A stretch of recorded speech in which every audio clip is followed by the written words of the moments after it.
Welcome back, Roguedeckbuilder fans. This is Cory coming back at you with a big full screen thing that I figured out how to do. And there's Kevin. We're going to come back as promised with different shirts and the set of red for M15. So let's kick it off with Chandra Pyromaster, a card we know and love from M14. The 4 mana cost, 4 loyalty planeswalker that deals damage, prevents blocking, draws you cards, and then ultimates for all kinds of fun, hilarity, and winning purposes. What do you think, Kevin? I think it's pretty decent. Still has Nykthos Shiny Nyx. Red Devotion will still be a thing. Yep. Do lose some cards out of Red Devotion, but the deck is still solid.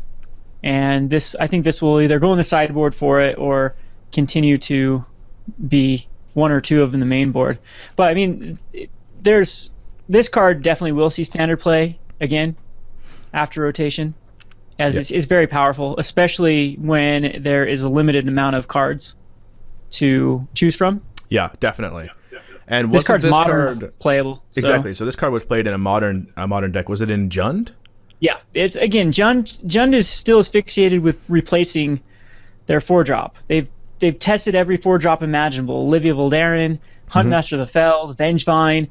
They've tested all these things for Bloodbraid Elf, and a bunch of them like Chandra. And when I've personally faced Chandra in Jund, that's one of the most devastating cards to deal with. Oh, just Jund drawing cards is one of the most devastating things that Jund can do. So, especially when it goes Liliana into Chandra. Oh man, that's brutal. So hard to do. Absolutely. And she of course pings off, your 1 toughness dudes, in modern that's a huge, killing Grim Lavamancers and Pestermites and things like that. Get your Pestermites, get your Bobs, get your all kinds of really good stuff. Even Snapcasters, really. So looks pretty decent to me. I don't think there's any question whether or not it's going to be played. So let's just go on to Soul of Chandelar. The 6/6 for 6 first strike, and 6 power and first strike is like never lose combat ever. Yeah. So for 5 mana, you get to do 3 damage to target player and 3 damage to up to 1 creature that player controls. I think that's pretty damn good. I think it's the best in and of itself without comboing it with any other cards. I know that some of the souls people have already tried to combo, especially the artifact one, with other things, but by itself, I think Soul of Chandelar is the most powerful one.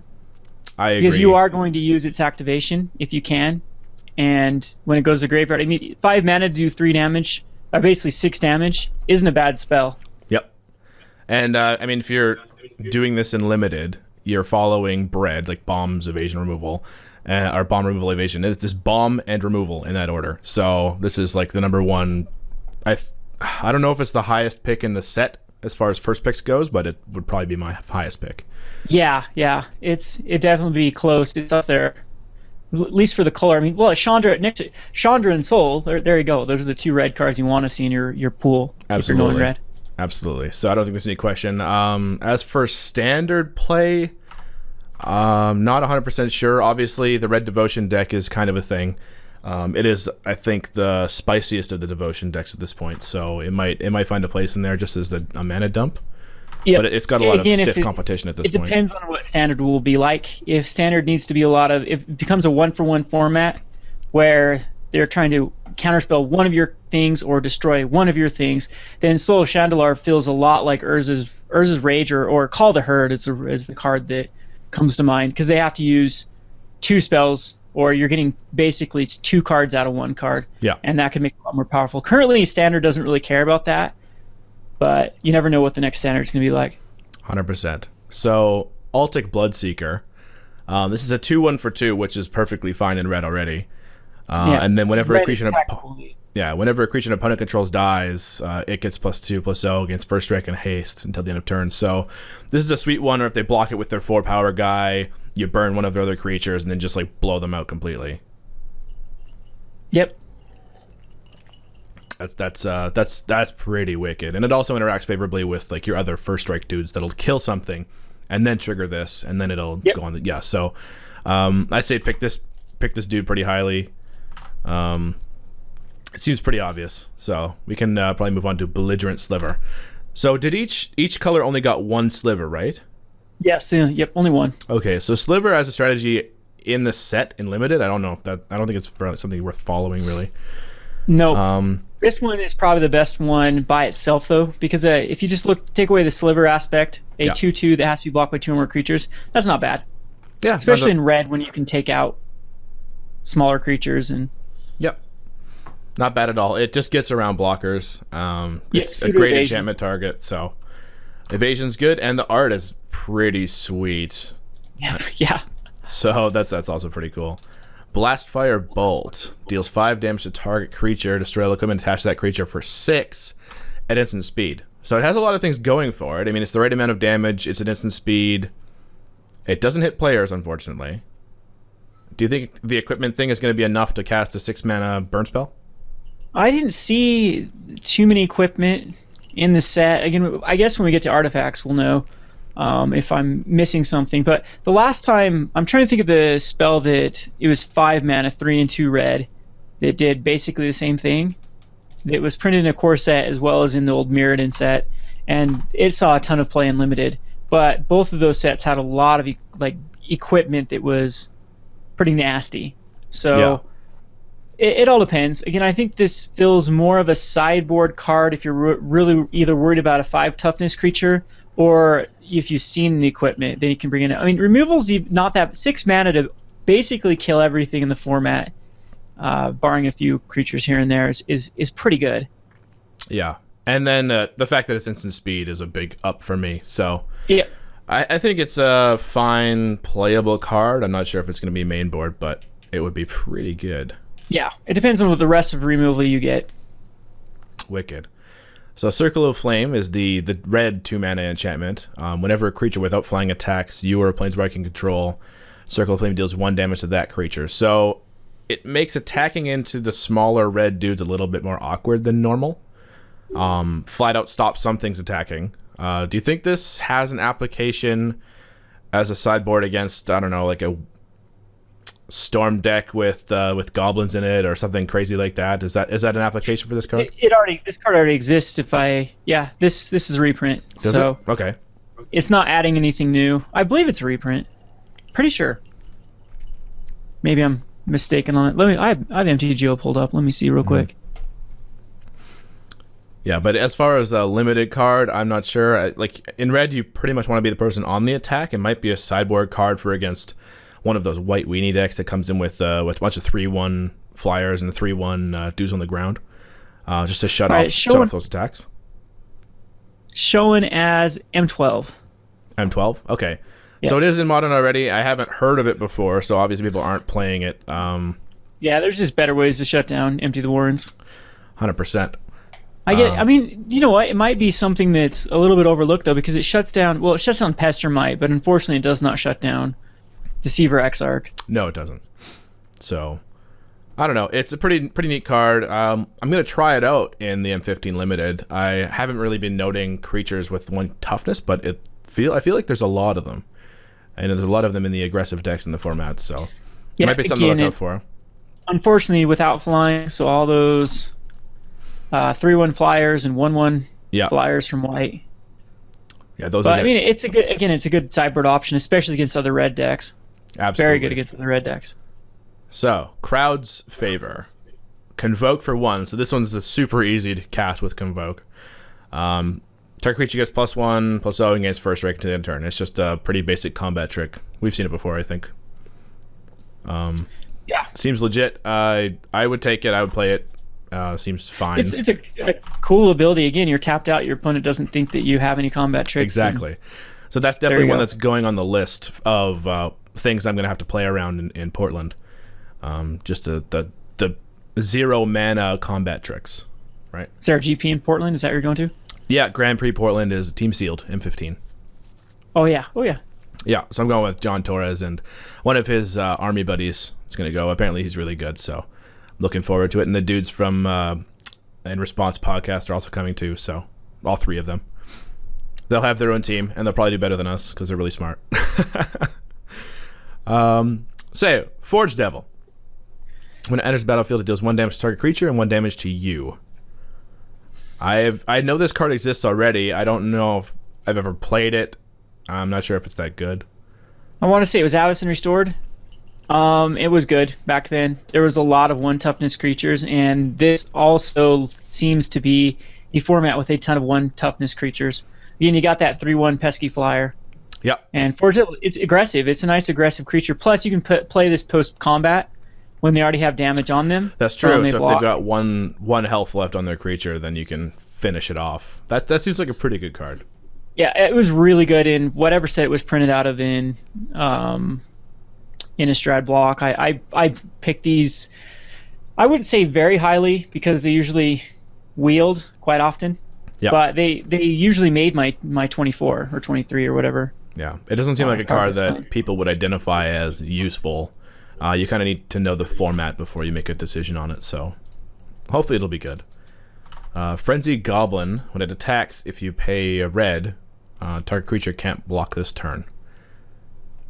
Another solid 1-drop. Yeah, it's pretty good. It goes good in the kind of red blitz strategy. Now, this is one that you can only use once, right? So when it attacks, you can pay red 1 time to make 1 creature not block. You can't just go off with a million. Just triggers once. Yep. Yeah, wicked. So keep that in mind, and don't let anyone try and make your whole army unblockable or not able to block. Hammerhand. Plus, it's a goblin. Goblin is relevant for sure. Yeah, it will be. So Hammerhand, when it enters the battlefield, target creature can't block this turn, and a enchanting creature gets +1/+1 and has haste. Usually, I'm not a big fan of cards like this, but this one actually seems like it has a lot of applications. It just has so much text on it that you can just use it for so many different things. It's exactly what Red White Heroics wants. Mm-hmm. I already think this, like Fabled Hero, late game, you top into you have this in your hand, you top into a Fabled Hero. That's 8 damage. That's pretty damn good. So, because it's going to give him +1/+1 from a 2/2 to 3/3. Then, of course, the enchantment gives another +1/+1 and haste, and their blocker can't block. Right. Like, it does everything you want it to do. Yeah, 100%. And if you end up getting the creature killed, you've probably already got value out of the R. So this doesn't even feel like an R to me. Being an R is just kind of a perk. The fact that it continues to get +1/+1 is just a bonus. Yep. And +1/+1 for 1 mana is pretty decent. It'll get your dude through. So I'd say this is a pretty decent. And we have one right now in Theros. There was one that would give trample and haste, but a creature can't blocking. That is very, very big in both limited and in constructed. Absolutely.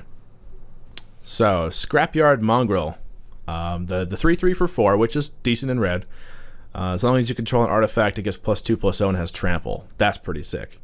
Yeah, great card. This is, again, there's probably gonna be a blue-red artifact strategy. Yeah. Is it a strategy? Oh yeah. If you look at the blue cards, there's a lot of blue cards that interacted with artifacts, like the one that got flying if you have an artifact. So I mean, in limited, not in any sort of constructed, but.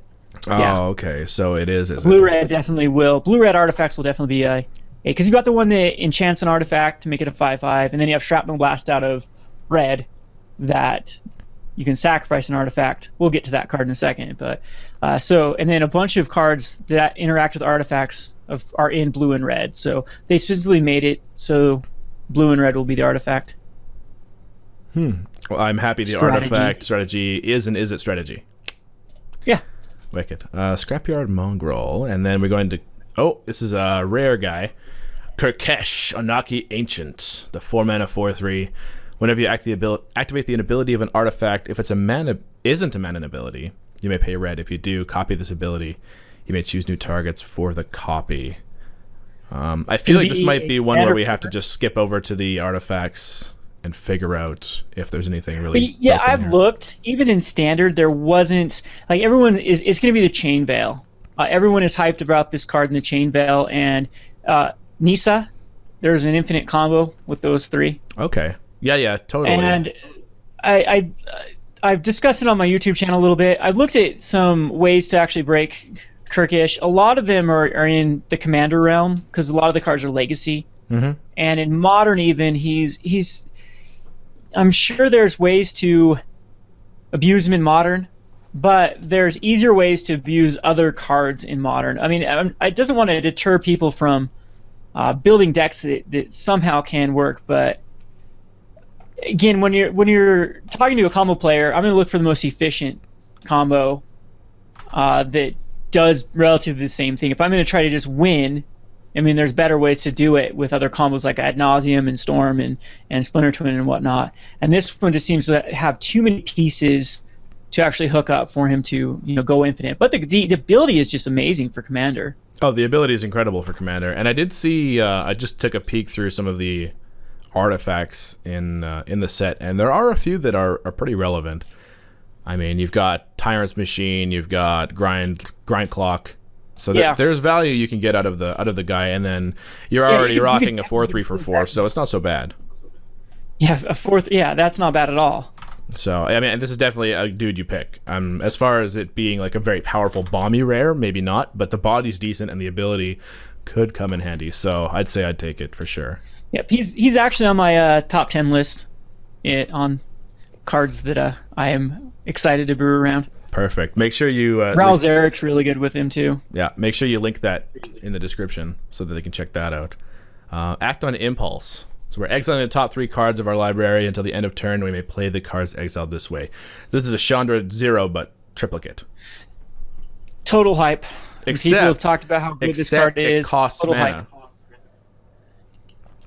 So what are the odds that you're going to pay 3 mana, even in limited, pay 3 mana, and then draw 3 cards and be able to play more than one of them and be able to play the one you want, right? Yep. People have been talking about, even going back to Legacy, that this card might see play. It's just, again, there's so many better cards that can just draw you 3 cards. Yeah, so I mean, drawing cards in red is pretty nuts. But this is not a red divination. This is red. I hope I get something useful. Yeah. It's very, very hard. I've tried to find some sort of ways in standard that this is going to be usable, and I can't. The risk is not worth the reward. Well, no, in red you've already got some draw engine anyway. You could just play Chandra, you could play Domri Raid to draw cards. You could do all kinds of things to draw cards. There's no need to play this, really. Yep. And red isn't even that strong of a color right now. So, I don't know, maybe someone wants to put it in as a 1-of in their burn deck for a late game, draw 3 burn spells kind of thing, but I'm not sure that's really what we want to do. I'd still rather have a Wild Guess. Yeah. What I do want to do, however, is play Generator Servant. Oh, wow. Yeah. The 2/1 for 2 that adds 2 mana to your mana pool when you sacrifice it. And if it's spent on a creature spell, it gains haste until end of turn. So you can use this for 2 creatures and have 2 creatures gain haste.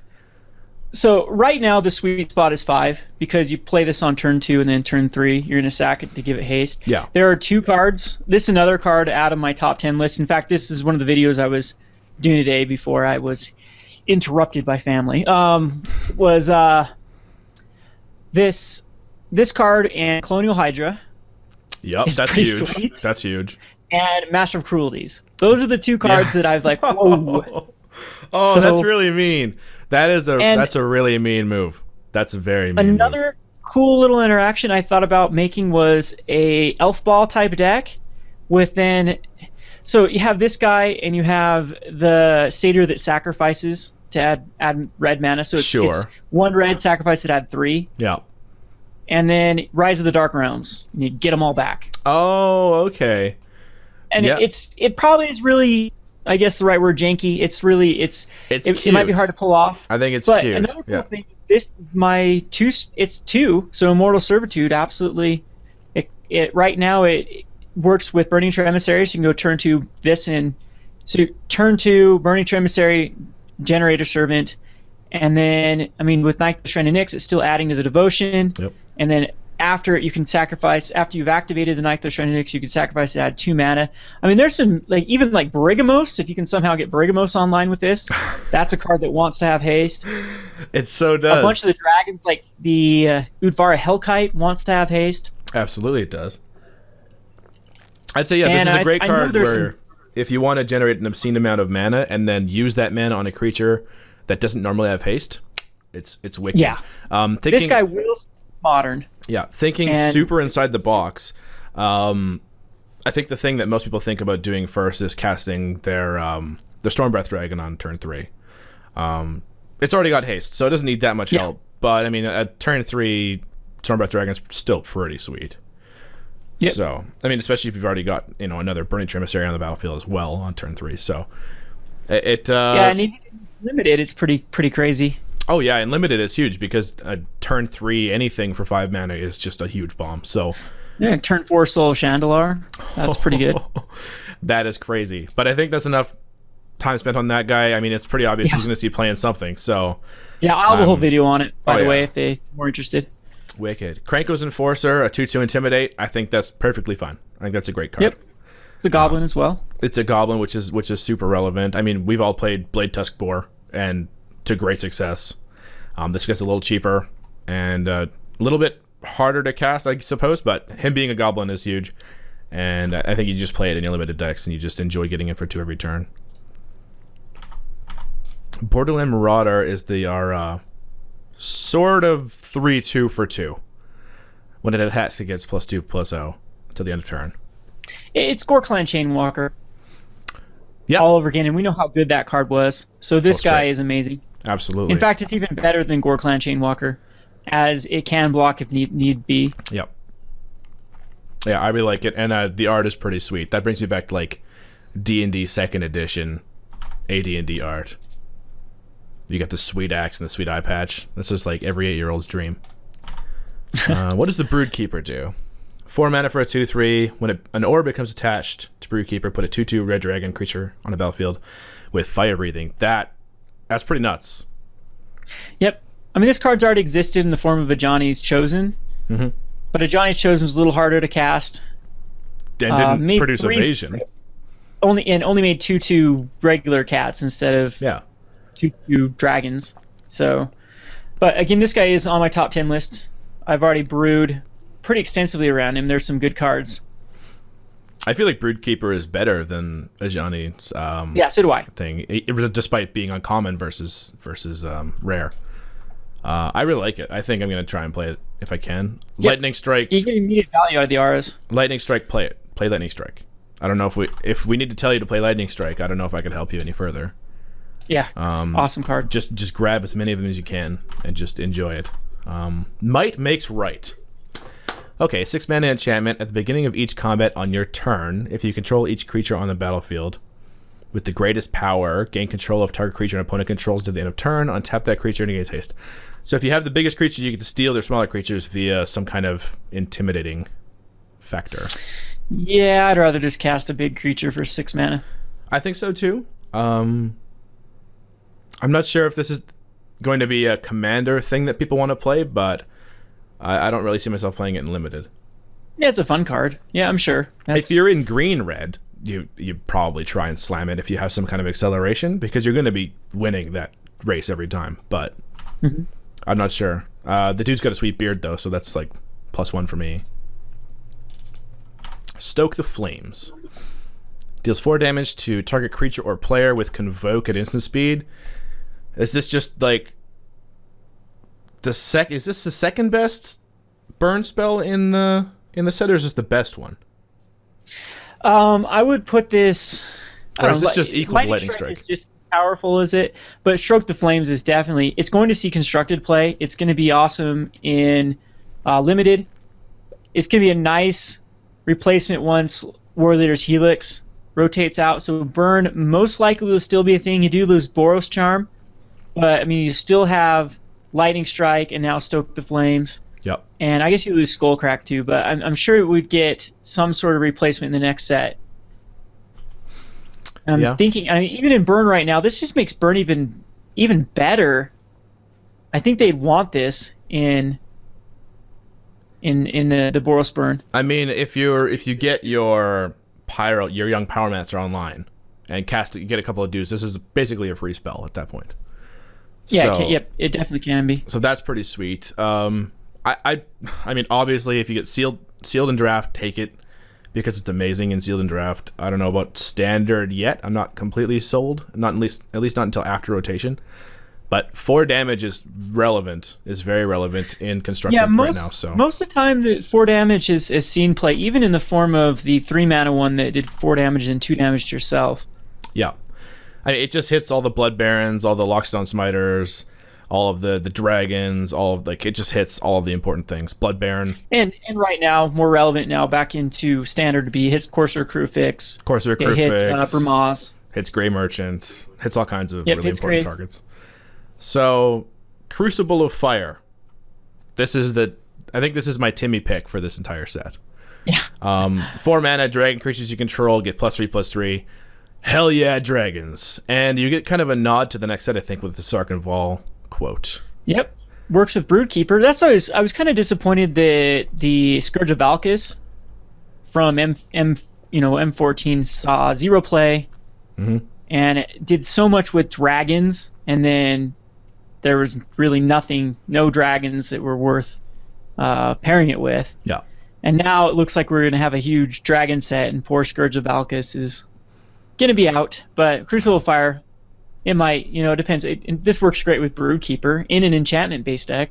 Absolutely. And it also it doesn't trigger Broodkeeper, but if you have other stuff that triggers enchantments, like if you were an Eidolon of Blossoms Broodkeeper type deck to draw cards off, that type of stuff. Oh yeah, that's pretty cool. Then Crucible of Fire would be good. Yep, totally. Yeah, it makes your Broodkeeper nuts. Even triggering it one time is crazy. Yep. So I'm a mining engineer, so I'm looking forward to reading this Miner's Bane card. I want to see what I'm up against in the pit. 6 mana for a 6/3, and it gets +1/+0 and trample until the end of turn for 3 mana. This is a common. Yeah, it's pretty powerful for a common. It's not a bomb that would replace a uncommon or rare bomb, but it is like your best bomb option in red if you want to go that far into your mana curve. Yep, exactly. It's very playable, very playable. Yep. I mean, because you got to think about this you're gonna pop it down 6 turn, 7th turn. You can activate that twice if needs be, and that's 8 damage. Yep, that's a huge walloping. I mean, dude. He dies pretty easily though. Got to keep that in mind. But Yep. sometimes in red, you're gonna be clearing the field or hooking it up with unblockable stuff. Mm-hmm. Yeah, dies to Lightning Strike, which is huge. Yeah. But other than that, I mean, I'd begrudgingly play it in my deck. Kurd Chieftain. 4 mana for 3/3, gets +1/+1 as long as you control a forest, and with green mana you can make it +2/+2 and gain trample to the end of turn. This card is bonkers if you're in green. If you're in red, it's just good. Yeah, red it's very vanilla. You'll be grudgingly playing it if you have to. Yeah, but if you're in green, it's like, yep, APS, it's not bad. APS please, APS please. I want my 4/4 +6/6 trample guy. That's insane. Of course you play it. Oh, more mining things. Yes, aggressive mining. This is what I do at my work. Suncor. You can't play lands. Sacrifice a land. Draw 2 cards. Activate this ability only once each turn. This card screams break me. Yeah, there's been people that I think have already brewed around it. This was a player-designed card. Yeah, this is Marcus Person. And I don't like the fact that you can only activate the ability only once each turn. I think that's the thing holding it back from being like, how do I make my commander deck just win with this card? But that said, I mean, you get deep into red, you don't want to be playing more lands anyway. You want to be drawing cards and burning them out. So as far as limited, I might try it because you usually have that excess land late game, but I don't think it's a standard card at all. Yeah, people, again, in Legacy and Modern have been trying to really brew around it, around cards that force lands into play. Because you can't play lands, but that doesn't mean that lands can't enter the battlefield on your side. And then also artifacts as well. You can still generate mana through artifacts. But yeah, and you got to keep in mind too, as far as commander, it says activate this ability once each turn. There are lots of turns. Oh, it's not even your turn. It's once each turn. Okay, so yeah, you can effectively draw like between 2 and 8 cards per round, I guess. But again, it's a high. It is free, I guess, to sacrifice a land, but it's still a high cost for 2 cards. I'm sure someone will find a way to break this, though. Yep. Yeah. Someone will break it, and it's going to be awesome. It's not going to be me because I'm not that smart, but it's going to be someone that's going to be awesome. Goblin Kaboomus is a very interesting card. I really like this card.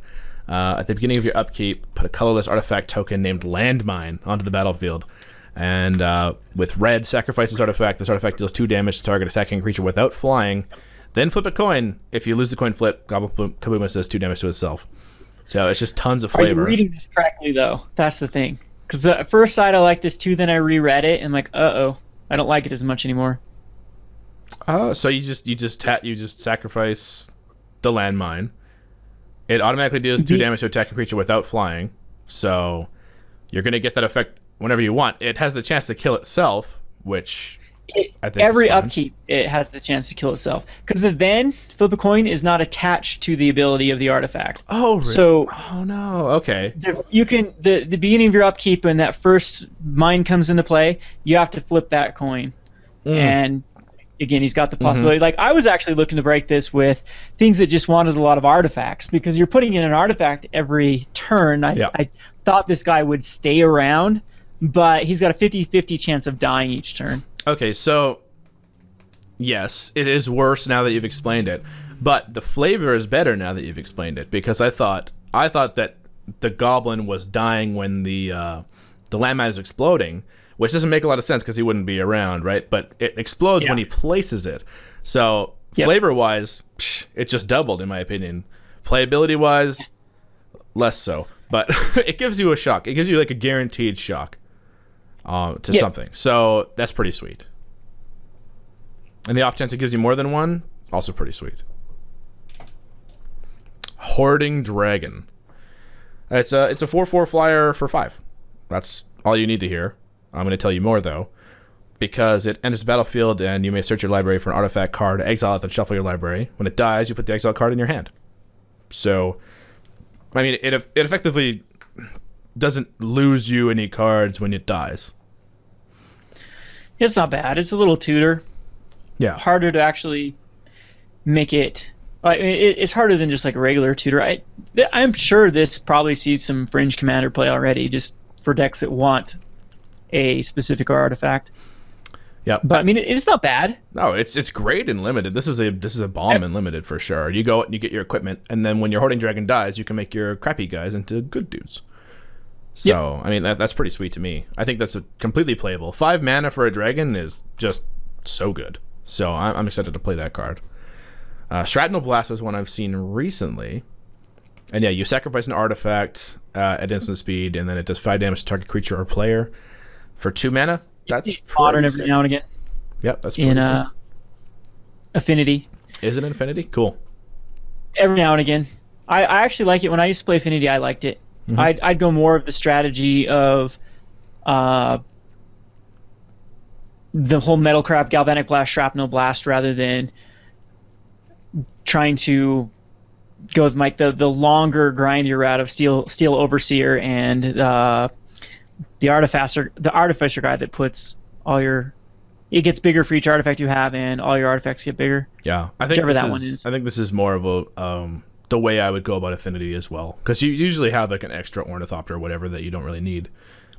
Or an extra Springleaf Drum. Yeah, that happens all the Springleaf time. Drum, Extra Mox Opal. You might as well just pitch it to do 5 damage. That's a lot of damage. So it's less grindy. Like if you are going up against a deck that has a lot of removal, then this a lot of times isn't the route to go. And some of the Affinity decks, that's the way. Like, Affinity is always a threat.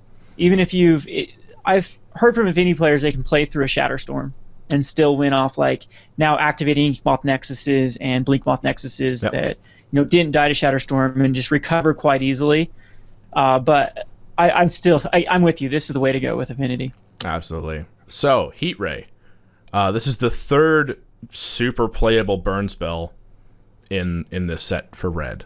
It just destroys creatures. It doesn't do damage to players, or else it would be Fireball. But I think it's pretty good. Like, it's just gonna kill whatever creature you want late game. So definitely play it. Instant speed also helps. Torch Fiend seems more important in this set than you'd think, because there's so many little artifact sub-themes within the deck and within the set. So being able to destroy a target artifact on a dude that already has an acceptable body seems pretty good. Yep. This guy saw playing a bunch of my limited decks when he was, again, out of the Innistrad block. And I very rarely use the ability. It's just a 2-1 for 2 is good in red. Yep, it is good. And I like this in Conspiracy as well, because this guy's printed in Conspiracy. And getting this guy in Conspiracy is pretty sweet because there are a lot of powerful enchantments in that set too. So I'm happy to see him back. And he's a devil. How cool is that? Clear a Path. Is this card important in this set? I know each color has their wall, right? Wall of Essence, Wall of Frost, yeah, Wall of Mulch. So if your opponent has a Wall of Frost, I think you side this in, but otherwise, I'm not it's sure. not going to be main board. Yeah. This is going to be probably the most forced card, too. It's one of those, it's like, yeah. But think about some of these forced cards, though, in as far as draft is concerned, is at least they're playable in certain. Yeah, this is a legitimate sideboard card for the dude who went with the wall strategy. Yeah. Foundry Street Denizens, I think, has already proven itself in Standard. There's a couple of decks that have done very well with Foundry Street Denizen in the deck, so I mean, it's modern playable as well. Modern Goblins loves this card. Yeah, so I'm not sure if Legacy does or not either. I don't think it quite makes the Legacy cut. Yeah, it might. I'll have to check Legacy Goblins again and see if they use Foundry Street Denizen, but this card is pretty good in Modern when we go first turn Foundry Street Denizen into second turn. What's the guy that puts two of them in? So he comes with 3/1 on turn number 2. Yeah. And then again, you're getting more activations on turn 3. So he's hardly ever in a constructed deck. He's hardly ever a 1/1. Yes, correct. And in Standard, you do things like Foundry Street Denizen and then Burning Tree X. Yeah. And it just for a wall up on turn 2. So I mean, it's good as far as in limited. It seems like red is fairly aggressive, and it feels like there's a lot of goblins. So if we see something goblin related in the near future, I mean, it might be just worth slamming in your aggressive deck anyway. Yep. And there's one goblin guy in this, so that affects goblins. Sweet. In this set. Goblin Rough Rider, 3/2 for 3 goblin. That's fine. Quite nice. Rummaging Goblin is an interesting one. I've seen lots of people play this at my LGS. I find it a little bit dirtily. It's not something I don't think you really want to play in your aggressive deck, but it might be. Yeah, when I have to play this guy, I'm not happy about it, but he's not horrible. No, he gets rid of your 7th land in your red deck, and he gets to do something else, right? Yeah. So it's not bad. Thundering Giant's just a 4/3 for 5 with haste. Not bad. Yeah, it's the perfect 5 to curve out to finish your curve. Yep. So let's move on to even more super playable burn spells. Cone of Flame. Yeah. So I've only had experience playing this one in Duels of the Planeswalkers, but in that game, this is a ridiculous card. So the ability to maybe keep in mind, sorcery speed, that's a minus, but also you have to have 3 targets. Yes, how you get around it a lot of times is you Cone of Flame yourself for 1. Yeah. Cone of Flame the creature you want to kill for 2, and then the player for 3. Yeah. But I mean, this is kind of cool with Battlefield Thaumaturge too. It reduces it if you're targeting 3 creatures to just 2 red. Oh, that's pretty. And that's sweet. not bad. Yeah, that is pretty 6 sweet. damage. I like it. Obviously it's just play it right. Yeah, it's good. The other burn spells that we've seen actually make Lava Axe look a little bit weak in comparison. So. Yeah, with Thundering Giant and Lava Axe, you can just go a straight to your face type strategy. Yep. So Lava Axe, I mean, it's been reprinted many times, and it's always, it makes it into decks, so it's good enough to play, obviously. Siege Dragon is the red promo, I believe, for the pre-release. When I saw this card, I just loved the flavor, and I think it is just powerful enough to play in your limited deck. So it's just a 5/5 Dragon for 7, which is about the top of where you want to be in limited. But it just destroys all the walls your opponent controls, and then if you attack and they don't have any walls, it deals 2 damage to each creature without flying. That's just flavor upon flavor. If the Siege Dragon comes in, destroys your walls, and then ruins your guys. So I think that's pretty sweet. Yeah, I find no problems. It's a great, I guess, 7-drop rare. If you can get him out, it will hopefully win you the game. Yep. This one will change the game for you, and giving it haste with which guy is it? It's the Generator. Yeah, Fervent. Exactly. Giving it haste is just huge too, and having it out a few turns early, that just makes it nuts. Yep. So the Paragon of Fierce Defiance is the red anthem. I think it's the best one out of the set of them. Giving a creature haste is giving a For creature only 1 mana, yeah. too? But the fact that it is 1 mana is huge. I don't know if I think it's better in red, where a lot of the red creatures that are big enough to want haste after a 4-drop already have haste, but it's good. I think I prefer the lifelink guy more than this one. Like, if this was first strike, it would be crazy, because you just never lose combat again. But I don't know. I think it has applications. I mean, you obviously play it if you're heavy into red. Yep. And props to the Fire Sword. Okay, here we go. Rabble Master. Our 3-mana 2/2. All goblin creatures you control attack each turn if able. At the beginning of combat, put a 1/1 red goblin creature token onto the battlefield, attacking with haste. No, it's not attacking, is it? It's just on the battlefield. Yeah, but then it's gonna have to attack. So Okay. basically attacking. Yeah, fair enough. And then it gets +1/+0 until the end of turn for each other attacking goblin. So it's pretty much guaranteed to be a 3/2 attacker. Yeah, and then a 3/2 attacker, and then the 1/1. So people say this card feels a lot like Bramaz. Mm-hmm. And I tend to agree with them. Other than the other goblins, Bramaz has vigilance, which is huge, Yes. and a 3/4 body. But as far as what red wants in an aggressive strategy, they don't care as much about vigilance as a card like Bramaz does. Yep.